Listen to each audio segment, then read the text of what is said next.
Jóvenes, buenas tardes. Buenas tardes, licenciado. Buenas tardes. Buenas tardes. Buenas tardes. Buenas tardes, gusto saludarle. Buenas tardes, licenciado. Igualmente, buenas tardes a todos. Bien, jóvenes, vamos a retomar nuestra clase. Licenciado, buena tarde.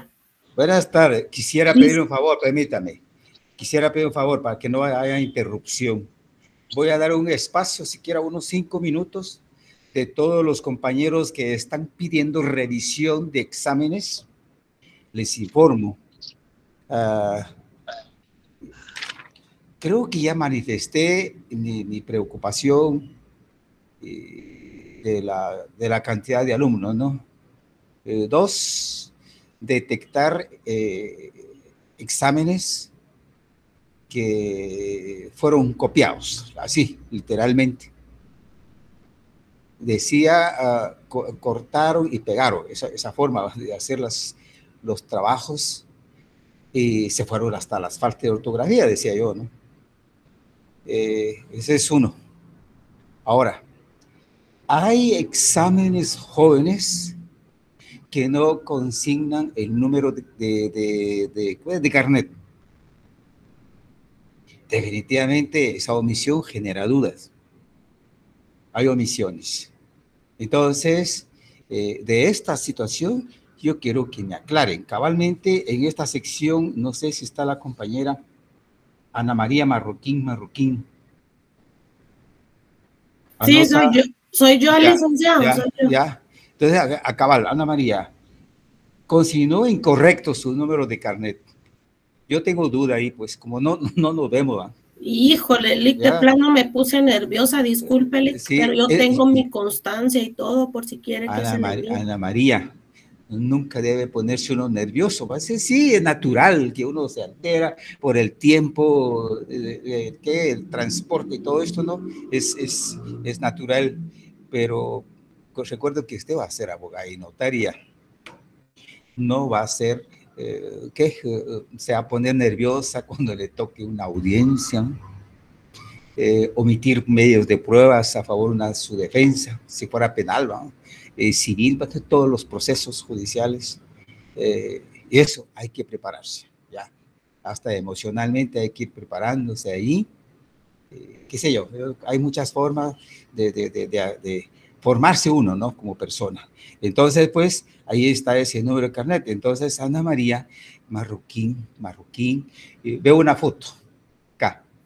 Yo quisiera que usted me enviara una copia, por favor, de su carnet en el correo electrónico. Yo voy a ver ahí para verificar, y no se preocupe, pues, de la nota, ¿no? Porque vamos a agregar su nota en ese sentido. Ay, muy agradecida. Si hay otro caso parecido, jóvenes, definitivamente, si ustedes fueran de plano, genera duda, pues, de la misma persona, ¿no? Entonces, eso es lo que ocurrió en varios casos. Los que han pedido revisión, pues la unidad esta de control académico ha enviado la solicitud de ustedes. Entonces, la forma que yo voy a hacer es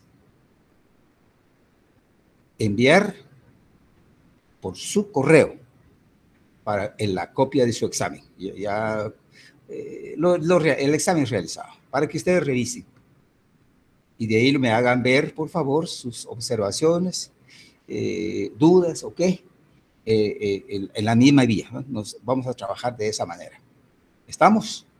Eso sería la forma que yo voy a dar revisión de test, que lamentablemente no nos podemos reunirnos, ¿no? Personalmente. Ese es el medio que les pido. Tenga esa, mañana a más tardar, y les estaré enviando por sus correos. Tengo que trasladar a Word el formulario para su envío, ¿no? Y así ustedes me lo regresan con sus observaciones. ¿Estamos jóvenes? Perdone, una pregunta rapidísimo.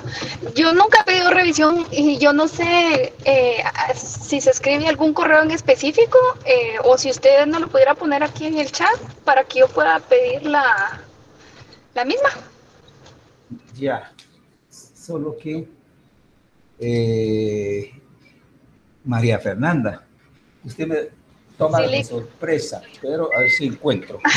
Lo vamos a poner ahí en el chat, si no o me lo voy a dictar, yo ahorita tomo nota, disculpe, voy manejando, pero me ha ido rapidísimo. Les dicto así despacio. Muy bien. Con minúscula todo, minúscula, Emilio Sequén, @ profesor.usac.edu de educación, edu.gt.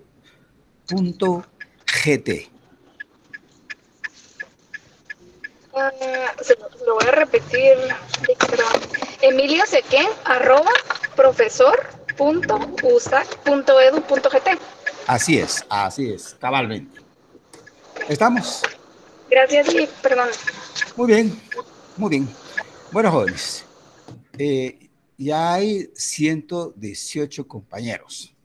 Vamos a trabajar con ustedes y yo espero que no vayan a estar reclamando más, compañeros, porque les sigo manifestando la pena que a la hora de clases vienen muy pocos, aunque 119 ahorita, pero a la hora del examen vienen más de 300 compañeros.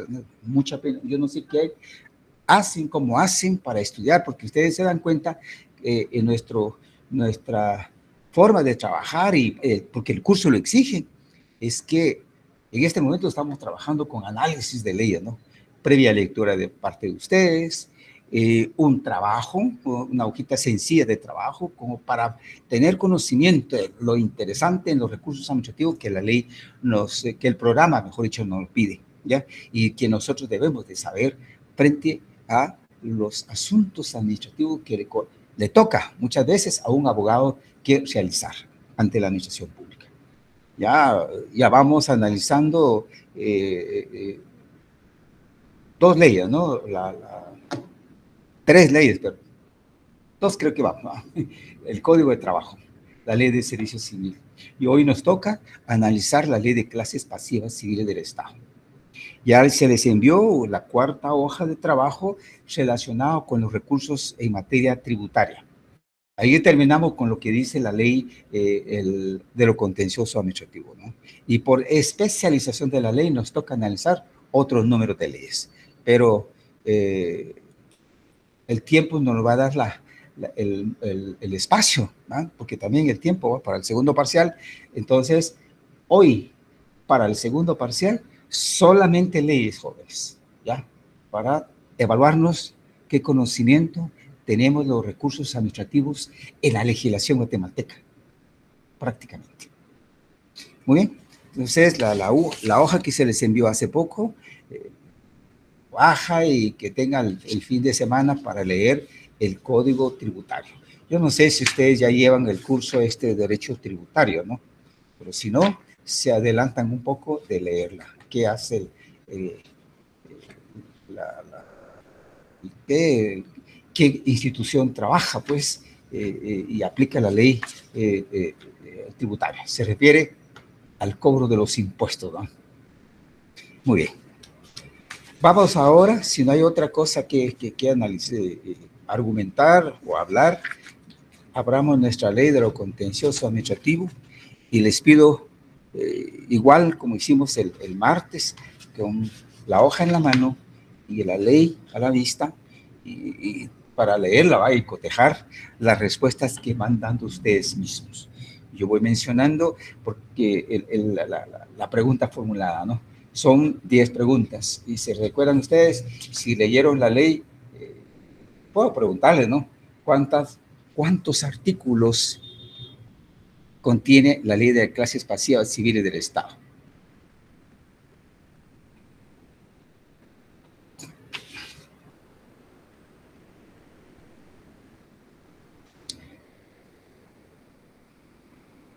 ¿70, Dick? 70.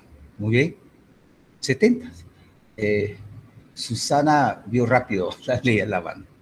Yo espero que hayan leído estos 70 artículos. No les he dicho su reglamento, ¿no? Solamente a la ley. Porque la ley se aplica para aplicar para operativizar la ley, en este caso como ley ordinaria, a través del reglamento, ¿no? Para frente a un caso concreto ya habría que ver, si hay duda, por supuesto, hay que recurrir al reglamento, ¿no? Porque el reglamento simplifica, así, sencillamente, un reglamento simplifica la interpretación y aplicación de las normas ordinarias, ¿no? Contenidos en las leyes ordinarias.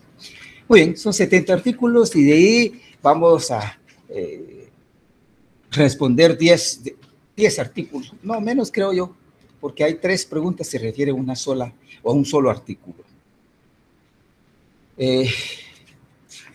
Vamos entonces, con base a la pregunta, en la hoja de trabajo indica, señale el objeto de la ley de clases pasivas civiles del Estado.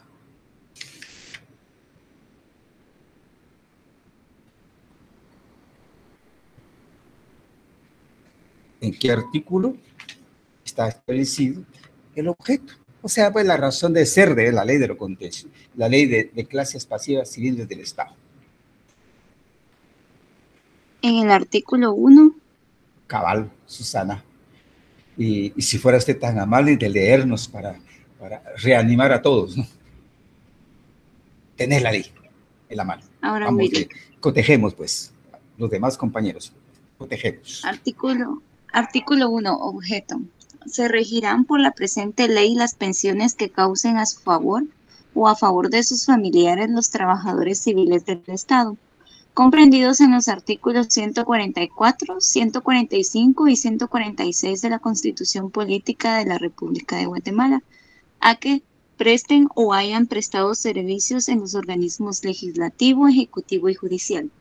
Los trabajadores civiles de las entidades descentralizadas autónomas de la Corte de Constitucionalidad, Tribunal Supremo Electoral y trabajadores que presenten sus servicios por el sistema de planillas en los organismos o entidades mencionadas que así lo deseen y que no tengan su propio régimen de pensiones, pueden en forma voluntaria acogerse a este en las mismas condiciones que se señalan en esta ley y su reglamento, y una vez incorporados a este régimen no podrán dejar de pertenecer al mismo, salvo que se retiren definitivamente del servicio activo en cualquiera de dichos organismos, sin haber completado los requisitos para tener derecho a pensión.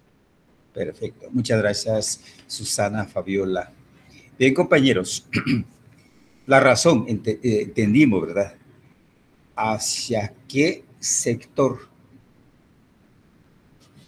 o destinatario, digamos, va dirigida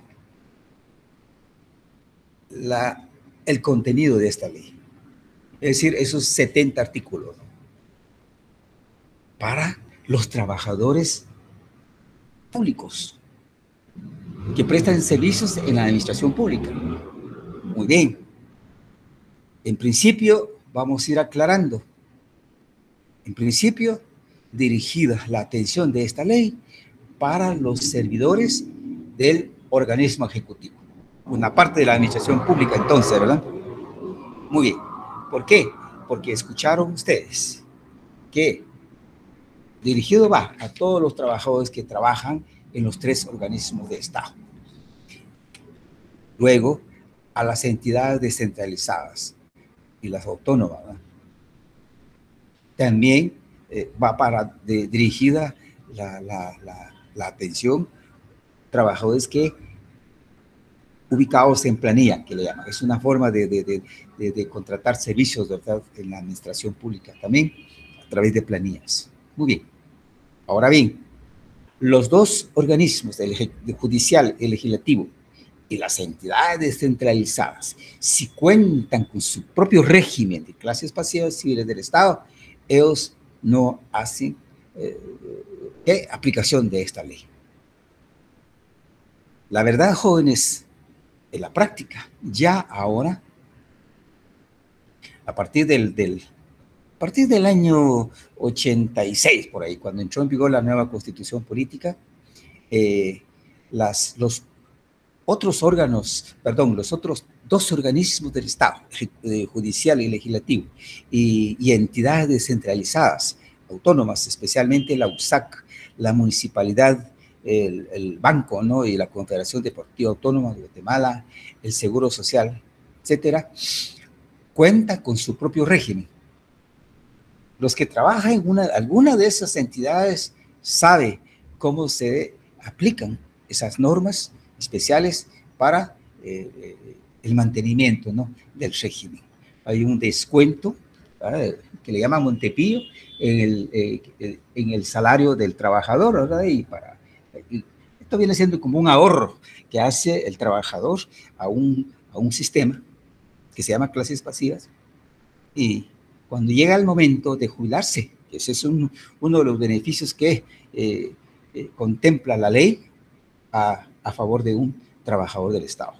A través de un tiempo, 30 años máximo y de servicio, o bien también una edad avanzada, un adulto que ingrese ya adulto en la administración pública y bueno, por razones de salud, se retira. ¿Puede tener derecho a jubilación? Sí puede, siempre y cuando demuestre por lo menos 10 años de servicio, dice esta ley. Bueno, 50 años de edad, ya puede retirarse una persona como servidor público para acogerse a un régimen de pensión, a un beneficio, ¿verdad? Pensión por jubilación, que demuestre 10 años por lo menos de trabajo en la administración pública. Bueno, entonces ya tenemos la idea, que esto va dirigida pues para los trabajadores que le llaman, aquí encontramos otro concepto también, si se observaron ustedes, trabajador civil del Estado. Este otro concepto o una definición que se hace del trabajador, porque nosotros leímos en servicio civil ser servidor público, ¿no? Empleado público y administración pública. Aquí, servidor público de carácter civil. Este último para diferenciar a otro sector que presta servicios también en la administración pública, de manera especial el ejército, ¿no? Y cuenta con su propio régimen. Esto también se da el caso dentro del organismo ejecutivo. Ya ellos son militares, ¿no?, con otra calidad, pero el que no es militar, trabaja en la administración pública, en el organismo ejecutivo, en sus, ¿qué? Serían 13 ministerios, ¿no? Son considerados trabajadores civiles. Muy bien, son los que pueden acogerse de los beneficios que establece esta ley. No les voy a preguntar cuáles son los beneficios, ¿no? Pero, porque ya lo leyeron ustedes. Espero que ten presente estos tipos de contenidos de la ley. El segundo planteamiento.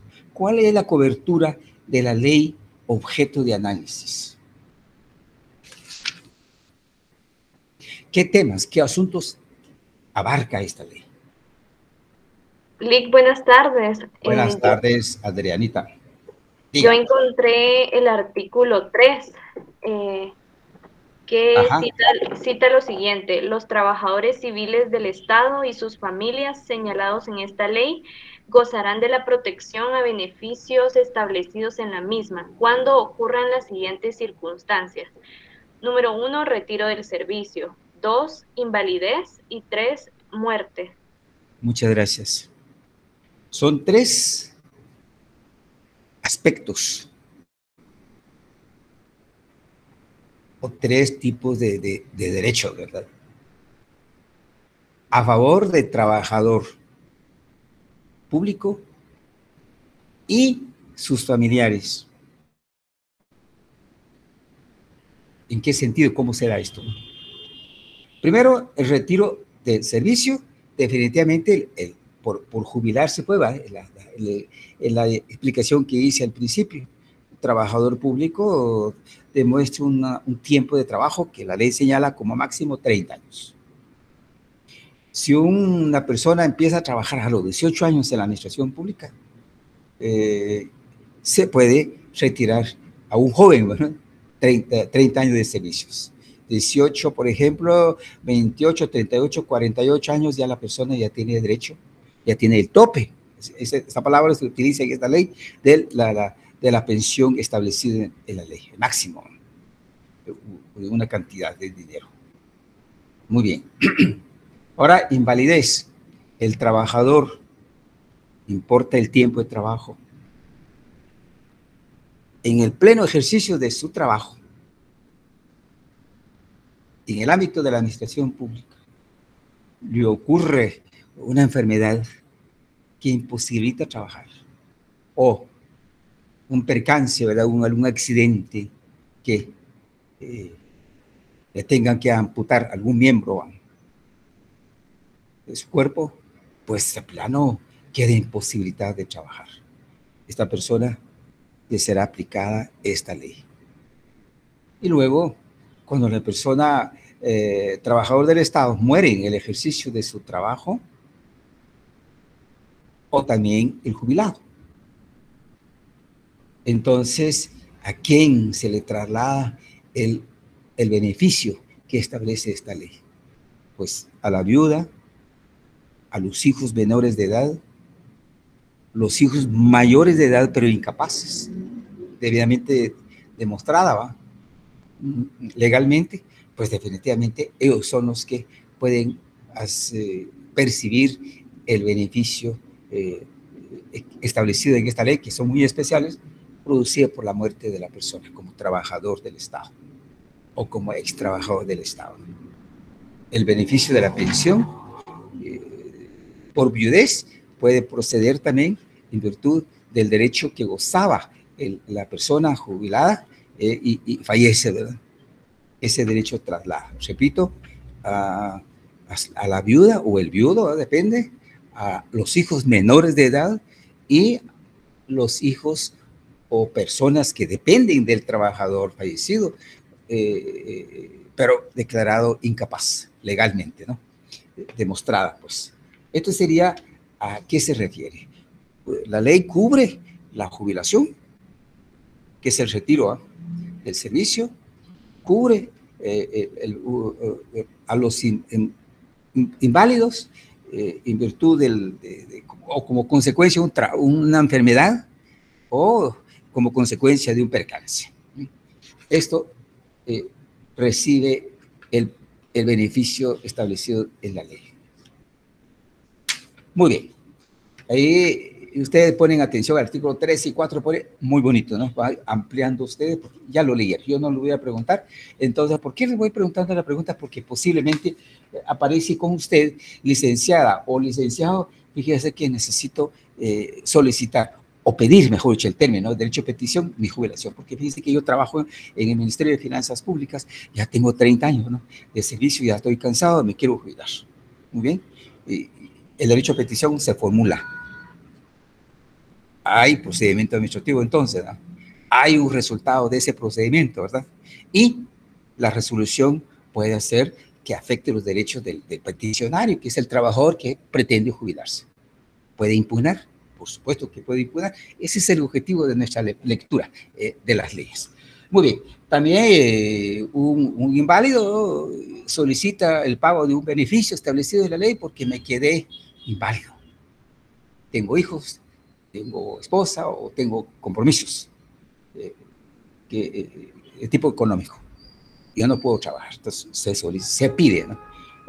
Pues se murió el jubilado o se murió el trabajador, pues sus herederos debidamente legalizados serían los peticionarios, ¿no? Entonces usted como abogado va a dirigir la petición ante la administración pública. Muy bien, por eso es que les estoy solicitando la atención en ciertos artículos, porque son fundamentales de tener presente, ¿no? Y puede presentarse en cualquier momento en la vida de uno, pues, como profesional, ¿no? Bueno, vamos. La pregunta número 3, establezca y anote la autoridad administrativa obligada a ejecutar o administrar, en otra palabra, esta ley. La Oficina Nacional de Servicio Civil, en el artículo 30. Perfecto, Cándido, perfecto. Usted encontró, sí, lo felicito porque ha leído la ley, demuestra pues cabalmente. Uno dice cuando lee la ley, ¿dónde está? Ya vamos leyendo el artículo 3, 4, 5, y ahí ustedes se dan cuenta del tipo de beneficio. Pero, ¿qué hay que hacer? ¿Dónde formulo mi petición?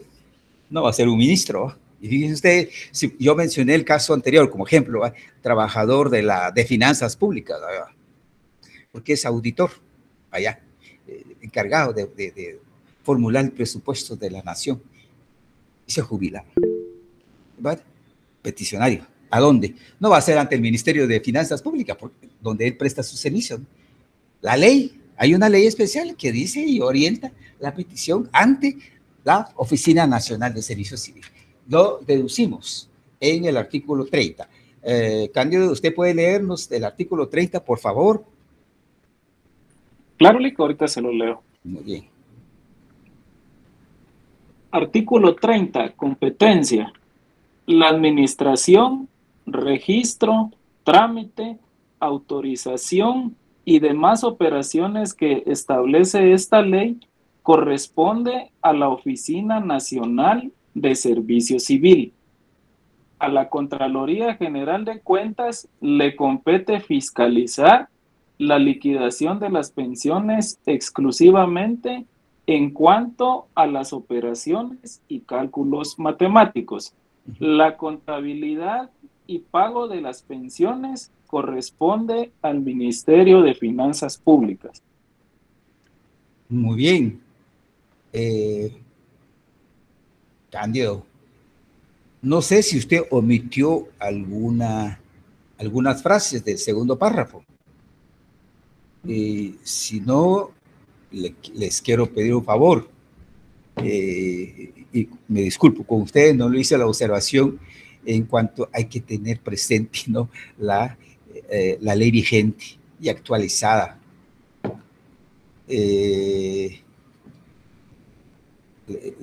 Repito, Cándido, el segundo párrafo del artículo 30 dice: compete fiscalizar la liquidación de las pensiones exclusivamente en cuanto a las operaciones y cálculos matemáticos. Punto y seguido. La contabilidad y pago de las pensiones corresponde al Ministerio de Finanzas Públicas. No sé si se hizo falta, digámoslo de esta manera, en el párrafo de su edición. Sí, Lick, no está actualizada, Lick, perdón. Ya, muy bien, sí. Cándido. ¿Verdad? Nos sirve, fíjense ustedes, este repaso. Se dan cuenta. Yo les digo esto, busquen siempre, y debemos de hacer esto, lamentablemente, ¿no? O bien, jóvenes, en el internet, ¿verdad?, uno encuentra ahí, porque la legislación se caracteriza por eso, ¿no? Las leyes cambian constantemente, ¿no? Cambian para mejorar la vigencia y protección de los derechos, por supuesto. Y en este caso, el derecho de los trabajadores del Estado, ¿no? O se muere o queda inválido o porque se va a jubilar, ¿no? Bueno, entonces, repito, en primer lugar, lo que nos interesa. La pregunta: ¿a quién le compete la administración o aplicación o ejecución? Pusimos ahí en la pregunta de esta ley, la Oficina Nacional de Servicio Civil. Ya está detectada el órgano administrativo, pues, ante quien se dirige la petición.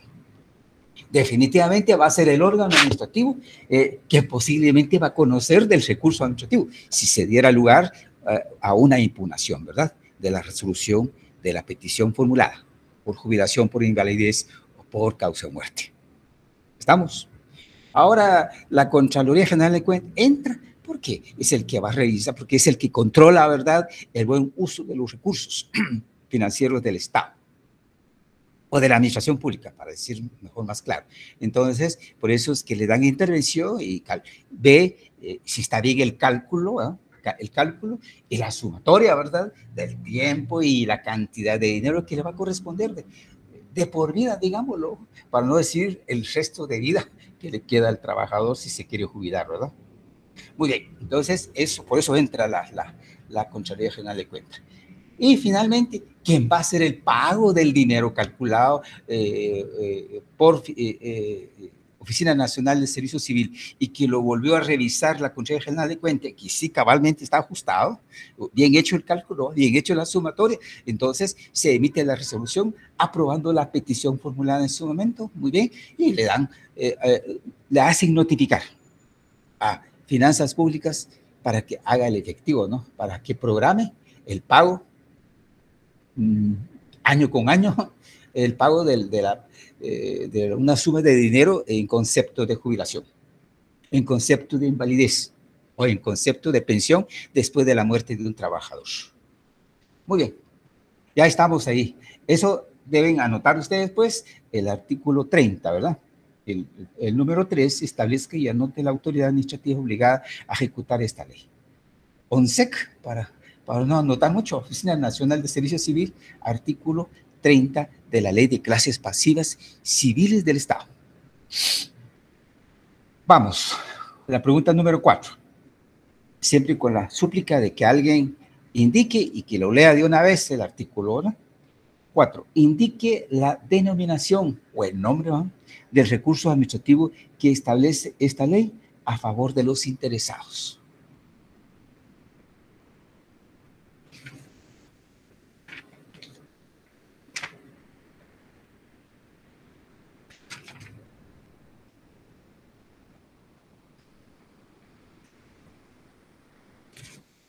Vamos, ¿quién puede?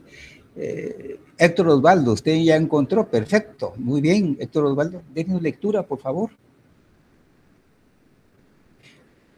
Pero antes, Romeo Arnulfo, escuchemos, ¿qué es lo que usted piensa? Y buenas tardes, Lick. Romeo, buenas tardes. Era del artículo anterior, pero voy a aprovechar. Ajá. Es cierto que es diferente el trabajo público del privado, pero sí quería preguntarle por qué o es discriminatoria esta ley, pero los días o los años para jubilarse es totalmente diferente, casi el doble. ¿En dónde? Es la iniciativa privada. Ah, bueno. La iniciativa privada, si usted quiere, don Romeo Arnulfo, vamos a analizar este asunto, vale la pena, cuando estemos tocando, o analizando, mejor dicho, perdón la expresión, la ley orgánica del Instituto Guatemalteco de Seguridad Social. Es una ley orgánica de una institución descentralizada, cuenta con su propio régimen, ¿no? Y por lo tanto hay peticiones, ¿no? Muy bien. Por favor. De acuerdo, muchas gracias. Muy bien, muy bien. Bueno, ¿quién nos puede leer la persona, el compañero que mencionó el artículo 44? Le ruego su lectura. ¿Se lo puedo leer, Yolek? Sí, Eric, hágase el favor. Okay. Artículo 44, impugnación de resoluciones. Contra las resoluciones que en materia de pensiones se dicten por la Oficina Nacional de Servicio Civil, podrá interponerse en el término de 3 días contados a partir de la fecha de notificación. Recurso de reposición el que deberá resolverse en el término de 30 días. Contra lo resuelto en el caso anterior, cabrá el recurso contencioso administrativo de conformidad con la ley de la materia. Perfecto, gracias, Eric. Creo que debo hacer una observación pronto aquí con ustedes. En el segundo párrafo, contra lo resuelto en el caso anterior, cabrá recurso, dice yo, contencioso administrativo. Como no hemos tocado el tema de lo contencioso administrativo propiamente, ¿verdad?, como proceso con ustedes, pero nos obliga a adelantar algo. Por favor, primero, pueden poner ahí tachadito el término recurso, y debe ser proceso. ¿Por qué? Proceso de lo contencioso administrativo encontramos ya desde aquel momento cuando estuvimos la ley de lo contencioso administrativo. cuando hay silencio, cuando hay resolución desfavorable de recursos, dar inicio de lo contencioso administrativo como proceso. ¿Por qué proceso, jóvenes? Porque se inicia ante un órgano jurisdiccional, ¿no? Colegiado, es decir, una sala de lo contencioso administrativo.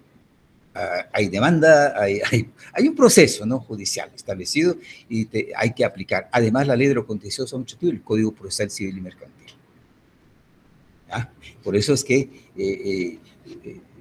el concepto recurso ha sido mejorado en el lenguaje jurídico de lo contencioso administrativo. Tachen la palabrita recurso y arribita, pues, si cabe, ¿va?, la palabra proceso. Es decir, en nuestro lenguaje deberá ser proceso de lo contencioso administrativo. ¿Y por qué esta ley fue emitida?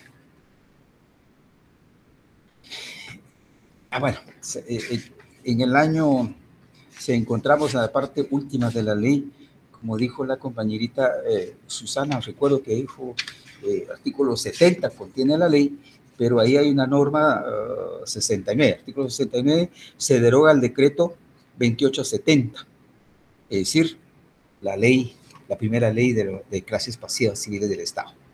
Esta ley, y la que tenemos aquí a la mano leyendo, aunque ya tiene muchas reformas, por eso le dije a Cándido que hay que actualizarla, la edición ha tenido muchas reformas, ¿verdad? Pero la ley que tuvo mejora, digamos, fue en el año 88. ¿Sí? Por eso es que el decreto que tenemos a la mano es el decreto 6388 del Congreso de la República y ha tenido muchas reformas. ¿Sí? Bueno, entonces, jóvenes, por eso es que en ese momento la discusión de los medios de impugnación, que hoy técnicamente denominados recursos administrativos que son medios de impugnación que se desarrollan en el ámbito de la administración pública.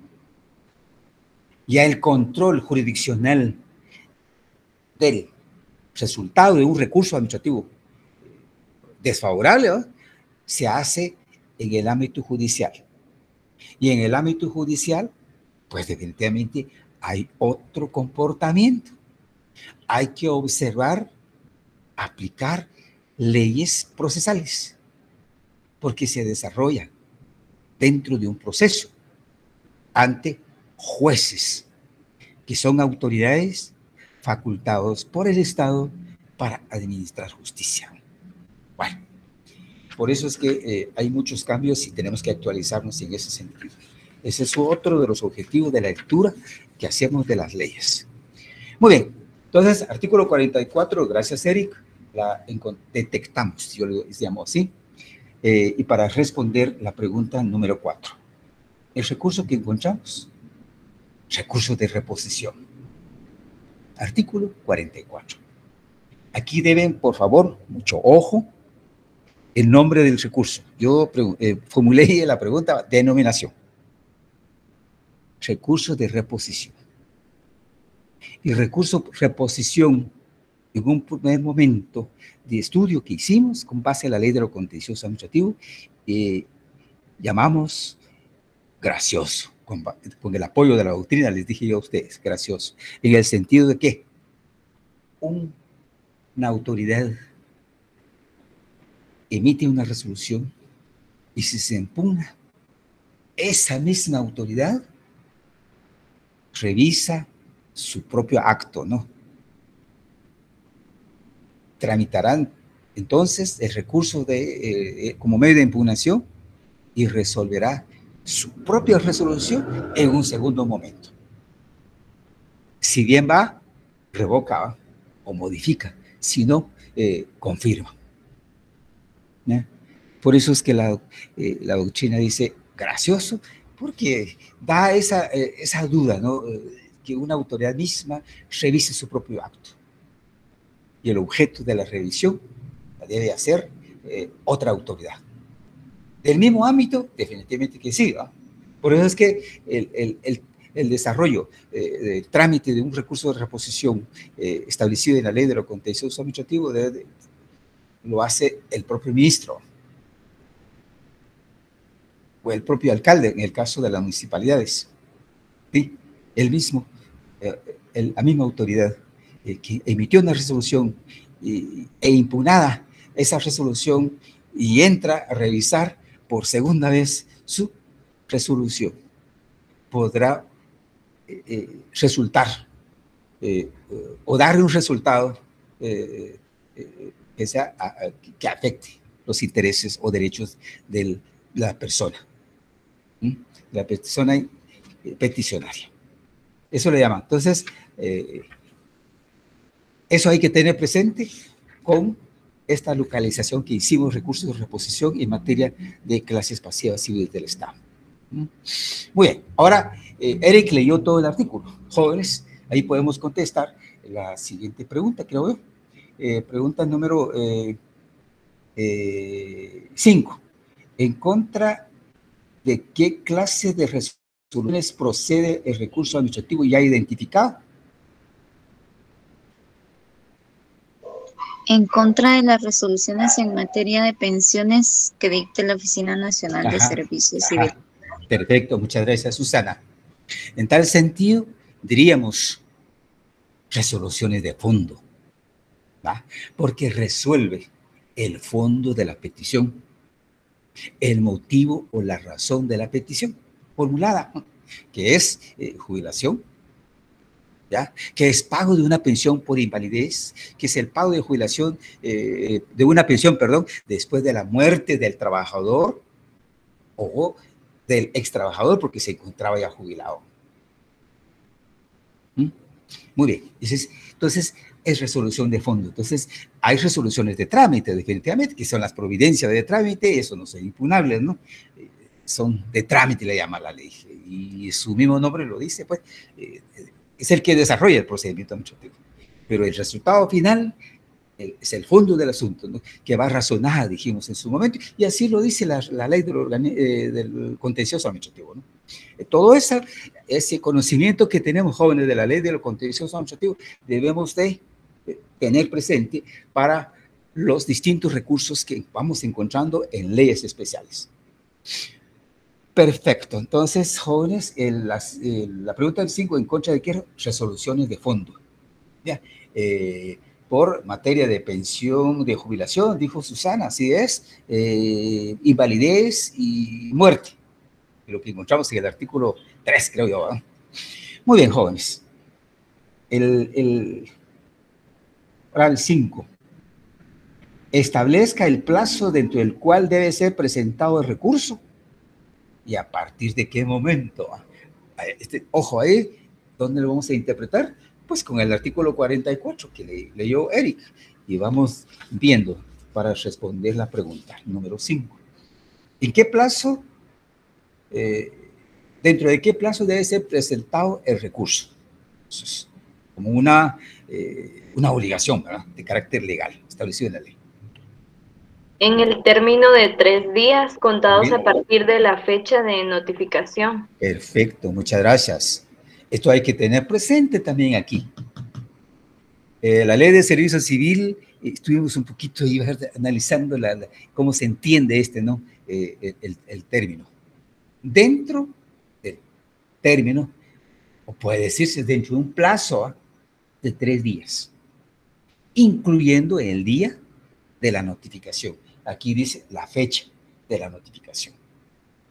Significa notificado hoy jueves la resolución desfavorable, digamos, o se le da la resolución, pero que la persona no está de acuerdo con la cantidad de dinero porque se hizo mal cálculo, se sumó mal y por lo tanto él no acepta, ¿no?, el fondo del asunto. Por lo tanto, impugna. Si notifican hoy jueves, entendemos que a partir de hoy jueves, ¿no?, independientemente de la hora, hoy jueves, mañana viernes y lunes sería el plazo o término de 3 días dentro del cual deberá ser presentada el recurso. O sea, como que hay que poner aquí un lápiz, en sentido figurado, los plazos que se manejan mejor dicho, los plazos que se manejan dentro de las leyes que le toca ejecutar o administrar la Oficina Nacional de Servicio Civil. Primero, la ley de servicio civil que ya analizamos, ¿no? También son 3 días. Y luego, la ley de clase espacial también son 3 días. Tener presente, cajones, ¿ya? Casos especiales contemplados en las leyes especiales. Muy bien. Ahora, ahí vamos a ir anotando la respuesta. El plazo dentro de 3 días, contados a partir del día de la notificación o la fecha de la notificación. Fundamento legal, siempre el artículo 44. Vamos. 7. Mencione el órgano administrativo ante quien debe ser presentado el recurso.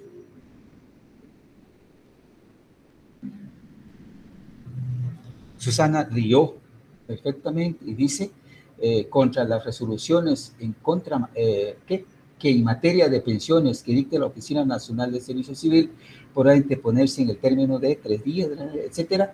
¿Y ante quién? Pues definitivamente ante la propia autoridad emisora, porque ese es un principio, se recuerda, y como requisitos que vimos en aquel material que yo les envié a ustedes de los recursos administrativos. Los requisitos por el lugar, ¿se recuerdan eso? Entonces ahí está, establecer la competencia de la autoridad ante quien se formula. Aquí lo que detectamos en el artículo 44, que emite la Oficina Nacional de Servicio Civil, perfecto, y nos pone el nombre del recurso de reposición. Significa, entonces, lo tenemos que presentar ahí y esa misma autoridad tiene que tramitar el recurso, ¿no? Muy bien, entonces la respuesta es ante la Oficina Nacional de Servicio Civil. También artículo 44. Muy bien. Indique el órgano facultado para resolver el recurso y dentro de qué plazo.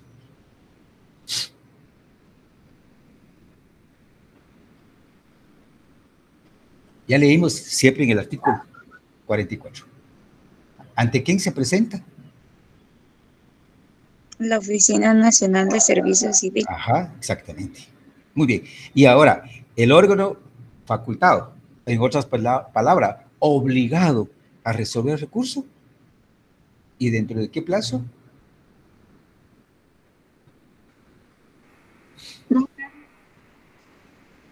Ivone, diga. Vea su micrófono, que no mucho escuchamos. U otro. 30 días para resolver. Perfecto, Ivone. Pero ¿ante quién se presenta? ¿Y quién es el órgano obligado a resolver?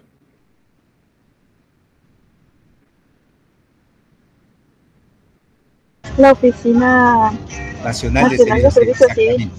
Y que es el obligado también a resolver. ¿Qué es el obligado? A través de su director, por supuesto, como autoridad o titular de esa oficina. Por eso es que se le llama recurso de reposición, que reponga su acto, ¿no? Esa es la razón, pues. Se emite la Oficina Nacional de Servicio Civil. Ante la Oficina Nacional de Servicio Civil se presenta. Y es la Oficina Nacional de Servicio Civil quien tiene que resolver el recurso. Tiene que reponer, ¿verdad?, el fondo de su resolución emitida en un momento. Perfecto. Entonces, siempre, entonces, la oficina, la ONCEC, dentro de 30 días. ¿Qué artículo? Artículo 44. 9. Establezca o señale el procedimiento administrativo del recurso. O sea, pues, su esquematización. Jóvenes, si alguien hizo ese esquema, sería bueno de compartirnos, si podemos compartir pantalla por ahí con alguien, lo puedo subir para fines de análisis, ¿no? y entendimiento del procedimiento o del trámite del recurso administrativo.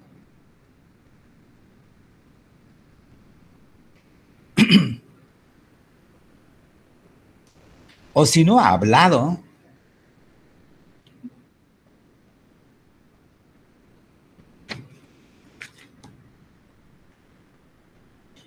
En aras del tiempo que nos está abarcando, voy a intervenir yo antes. Además, solo yo estoy hablando. Pero para apoyarnos, vamos. Ya dijimos que la resolución fue notificada hoy. Se presenta obligadamente dentro de 3 días. Muy bien, Héctor Osvaldo. Muy bien. Se presenta y el último día que vimos, y si hay un calendario por ahí, vamos a ir apuntando los días hábiles, el lunes, ¿no? No importa la hora, pero siempre dentro de la jornada ordinaria, ¿no?, de trabajo de esa oficina. ¿En qué forma se presenta? Claro que no lo encontramos en la ley, pero aplicando la ley de los contenciosos administrativos, toda gestión ante la administración pública por escrito. ¿Qué requisitos debe demostrar o poner en práctica para ese escrito? No lo tenemos acá, en la ley está. Pero hay unos artículos jóvenes, el 31, 32, 33, por ahí de la ley, establece un procedimiento administrativo. Fíjense ustedes, yo no sé si Cándido leyó esos artículos y se da cuenta, pues, cómo se desarrolla el procedimiento administrativo por petición. Es decir, cuando se presenta la solicitud de pensión por jubilación, ¿verdad?, por retiro, o pensión civil por invalidez, o una pensión civil después de la muerte del trabajador o del extrabajador.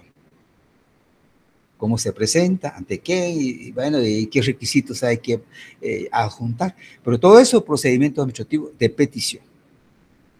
Esos requisitos, jóvenes, yo les digo, por experiencia, puede ser aplicada para desarrollar el procedimiento administrativo de impugnación. 1. 2. Tenemos la ley de los contenciosos administrativos. ¿Se recuerdan ustedes que hay un artículo, no sé si es el 10, el 11, establece requisitos por escrito? Hay ciertos requisitos. Esos requisitos pueden ser aplicados para la petición de la jubilación, X. Sin embargo, en la práctica también, y con base a la ley que tenemos ahí a la vista, debemos de tener la ley aquella de la simplificación de los requisitos. La ONSEC cuenta con formularios de este tipo, ¿no? Entonces le ponen a la persona y las personas ya solo rellenan ahí los espacios necesarios para tener los datos necesarios para desarrollar el procedimiento administrativo. O sea, pero por escrito, ¿no? La petición se hace por escrito. Muy bien. Y en este caso, del recurso de reposición, se hace por escrito. Se presenta en el plazo de 3 días. ¿Ante quién? Ante la Oficina Nacional de Servicio Civil. Este sería un esquema, un solo cuadro del mismo nivel. Por escrito, se presenta ante el director de la Oficina Nacional de Servicio Civil. El director, ¿cuándo debe iniciar el procedimiento? Pues tiene que decir de inmediato, porque eso no detectamos en el artículo 44. De manera inmediata, debe dar trámite al recurso de reposición. Tiene un espacio para tramitar, tiene que investigar, ¿no? Tiene que diligenciar si es cierto o no es cierto lo que argumenta el recurrente, ¿ya? El inconforme, que podríamos llamarle, ¿no? Habría que revisar. Establecerá un tiempo legal para diligenciar o tramitar el recurso. Luego cuenta con 30 días para resolver. Generalmente se le da audiencia al recurrente, se da audiencia a asesoría jurídica y audiencia a la PGN. Generalmente se da audiencia a la PGR. Son esos tres elementos o requisitos que la ley de lo contencioso administrativo establece, puede ser aplicada también para el procedimiento o trámite del recurso de reposición en materia de clases pasivas civiles del Estado. Ahora,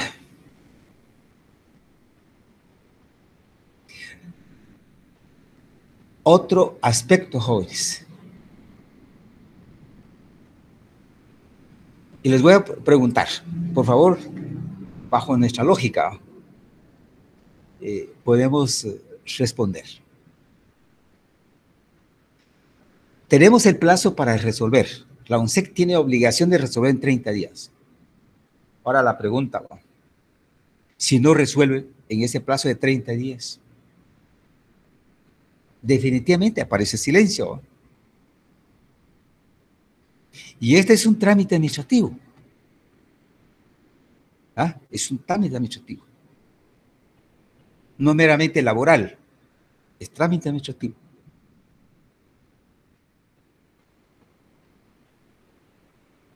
Y detectamos en el segundo párrafo del artículo 44, nada más, contra el resuelto del recurso contra los resueltos del recurso de reposición, podrá dar inicio al contencioso administrativo, al proceso del contencioso administrativo. Eso cuando se resuelve, pero desfavorablemente, pues. Ahora, si se produce el silencio administrativo,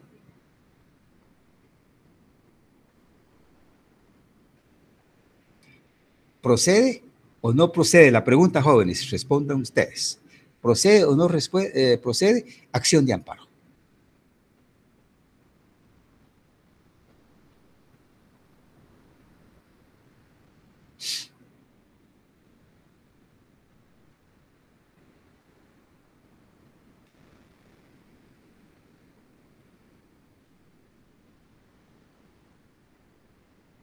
Por lógica.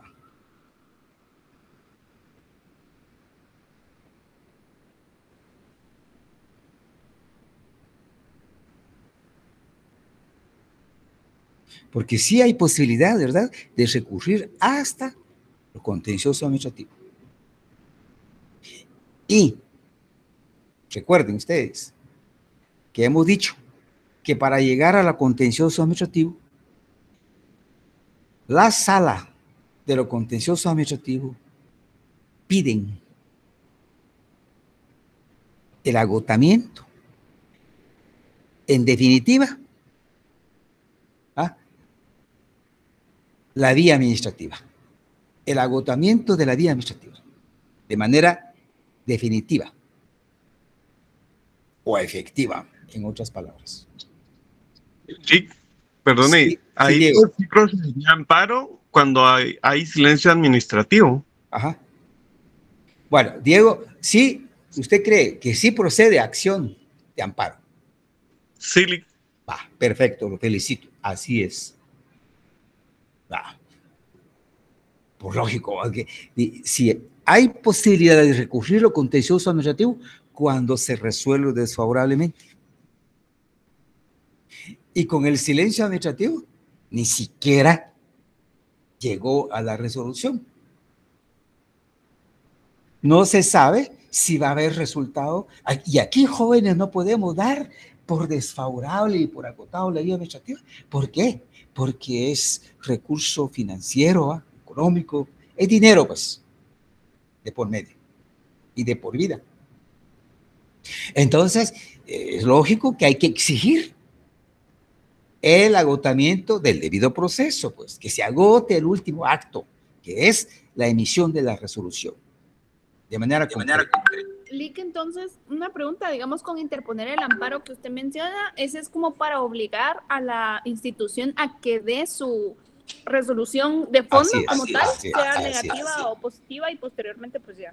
Así es. María Fernanda, así es. ¿Ya? Así es. La razón o el efecto que se busca con el planteamiento de acción de amparo es obligar a esa autoridad a que emita su resolución. ¿Por qué? Yo así siempre les he dicho a ustedes. Porque al llegar al ámbito jurisdiccional, el juez o el magistrado pide. ¿Dónde está la prueba documental donde se le resolvió a usted desfavorablemente? No hay resolución. Eso no es posible en lo contencioso administrativo. Bueno, entonces sí, pues, puede aparecer, aquí en la ley no lo dice, ¿verdad? Puede aparecer silencio administrativo.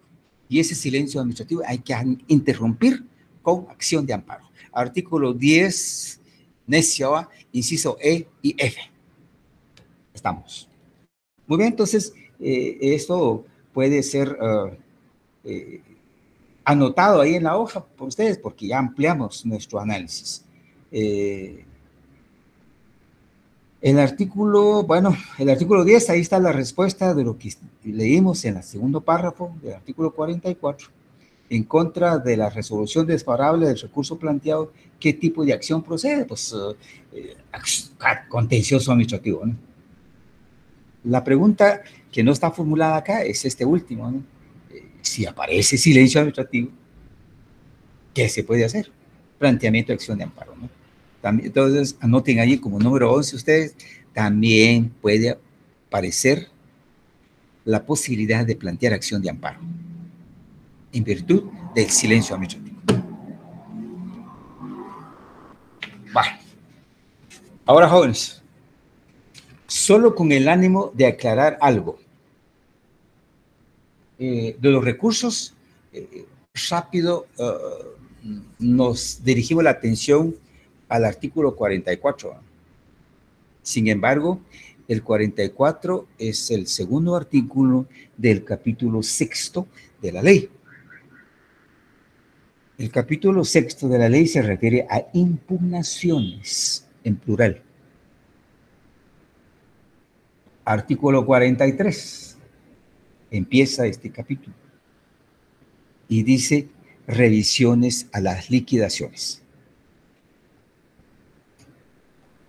¿Alguien puede leer el artículo 43?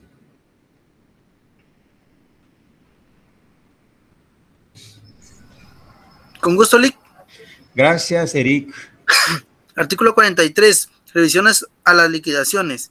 Las liquidaciones de pensión a que se refiere la presente ley podrán ser revisadas a solicitud escrita del interesado en la que indique los motivos de su inconformidad, adjuntando las pruebas documentales respectivas siempre y cuando el interesado no haya manifestado su inconformidad con la liquidación, de acuerdo con la presente ley. Para tal efecto, la Oficina Nacional de Servicio Civil revisará la liquidación practicada y, si procediere, la rectificación o modificación se atenderá al procedimiento establecido en el artículo 31. Si se confirma la liquidación impugnada, la oficina indicada deberá emitir la resolución que corresponde y notificará al interesado. Muchas gracias, Eric. A la orden. La gran pregunta es que, bueno, entonces, ¿hay otro recurso administrativo? ¿O no es recurso administrativo? Lo establecido en el artículo 3. También tenemos que analizar, ¿verdad?, el fondo de la norma. Hay unos términos, jóvenes, consignados en este artículo y hace confundir al lector, ¿verdad?, al estudiante de derecho, como somos todos. Y además, bajo el capítulo de impugnaciones. Y la impugnación viene siendo sinónimo de inconformidad, ¿no? Bueno, sí es inconformidad, pero ¿ante quién? Y resulta, si leímos bien con atención el artículo, cuando nos dijo, cuando se diere pues esa posibilidad de pedir revisión, debe ser desarrollada bajo el procedimiento establecido en el artículo 31. Eso nos hace obligar, es decir, retroceder con el capítulo 4, donde dice trámite administrativo. Cabalmente se refiere al procedimiento administrativo de petición. ¿Sí? Les explico de esta manera. Cuando se formula la petición, jóvenes, ante la oficina, ¿no? Y con pruebas, etcétera, hay certificación de tiempo de servicio, certificación de partida de nacimiento, y bueno, serie de requisitos que establece el reglamento para poder dirigir la petición por un caso, de cualquier tipo de pensión. Muy bien, se abre el procedimiento administrativo por petición, ¿ya? Y ahí está establecido en el 31. Y luego el 31 tiene 4 incisos, ¿no? Y luego 32, 33, 34 decía hasta 37. Hay órganos administrativos que intervienen, ¿no? Se les da intervención. Bueno, para desarrollar legalmente el trámite, para llegar al plazo de 30 días de su resolución. Interesante, en esta ley encontramos en esta parte, del 30 hasta el 37, dije, ¿no? Sí, el 37, el procedimiento administrativo de petición, o sea, para tramitar cualquier tipo de pensión. Como es dinero, ¿ya? Como es dinero del Estado, es decir, del Estado, digámoslo, porque la pensión consiste en una cantidad de dinero ahorrado, como dije al principio, descontado en el sueldo del trabajador y acumulado en el Banco de Guatemala, y que administra es el Finanzas Públicas. Por lo tanto, se hace un cálculo de dinero, y sumatoria, suma de tiempo, suma de dinero, etcétera. Entonces, esos cálculos, como leímos, se le da intervención, pues, a la Contraloría General de Cuentas, ¿no? Y luego, Finanzas Públicas se encargará del pago. Esos jóvenes, dentro del trámite, el trámite administrativo, además de un dictamen, por ejemplo, un dictamen jurídico que puede aparecer en el procedimiento, termina con una liquidación. El nombre lo dice, ¿vale? Ese significa el cálculo matemático de la suma de dinero que calculó la ONSEC. Y aquí está. Tantos años de servicio prestado en tales dependencias. A lo mejor el trabajador hizo un recorrido en la administración pública, ¿vale? O bien una sola oficina, pero tuvo ascensos, tuvo ascenso, mejoras en su trabajo, por lo tanto acumuló tiempo y dinero. Por lo tanto, le corresponde esta suma de dinero. Ese proyecto de liquidación plasmado en una hoja, un cuadro, citan al interesado personalmente, hay una notificación personal para que le ponen a la vista el proyecto de liquidación. Y él ahí tendrá un tiempo prudencial de revisar ese cálculo de dinero. ¿Sí? Es un trámite, un acto administrativo dentro del procedimiento de petición. Si la persona no está de acuerdo con la suma de dinero que le va a tocar, porque hicieron mal el cálculo, le sumaron mal la cantidad que le corresponde, según él, es otra suma de dinero. ¿Por qué? Porque él trabajó más tiempo. Y por lo tanto, no acepta esa liquidación que se le va a hacer, porque esa liquidación va a servir, jóvenes, para la emisión de la resolución final por parte del director de la Oficina Nacional de Servicio Civil. Como quien dice, un acto previo, un acto último, antes de la resolución de fondo. ¿Ya? Un paso previo a la resolución de fondo. Hay como una posibilidad que el interesado se entere previamente a la resolución final, ¿no?, de de la cantidad que se le va a pagar. Entonces, viene y si no está conforme, pues pide revisión. Aquí es donde viene uno a decir, bueno, hay inconformidad, ¿eh? De plano que sí, hay inconformidad porque no acepta la cantidad de dinero que se le va a pagar. Hay mal cálculo, mal sumado la cantidad. Entonces pide, no señores, revisen esto, ¿no? Revisen porque no estoy de acuerdo. Entonces, de inmediato entra la Oficina Nacional de Servicios Civiles a revisar nuevamente. Hace un nuevo cálculo y sí, efectivamente se finaliza con un cambio. Le hacen ver nuevamente a la persona, este es lo que corresponde. Usted dijo que se revisara, aquí está. Si hay conformidad, entonces sí. Señores, termina el procedimiento administrativo y va al despacho del director para que se emite la resolución administrativa final. Entonces, la gran duda, como pregunta queda acá, ¿no? ¿Es mero recurso administrativo o es un mero acto o diligencia administrativa, ¿va? Que forma parte del procedimiento administrativo?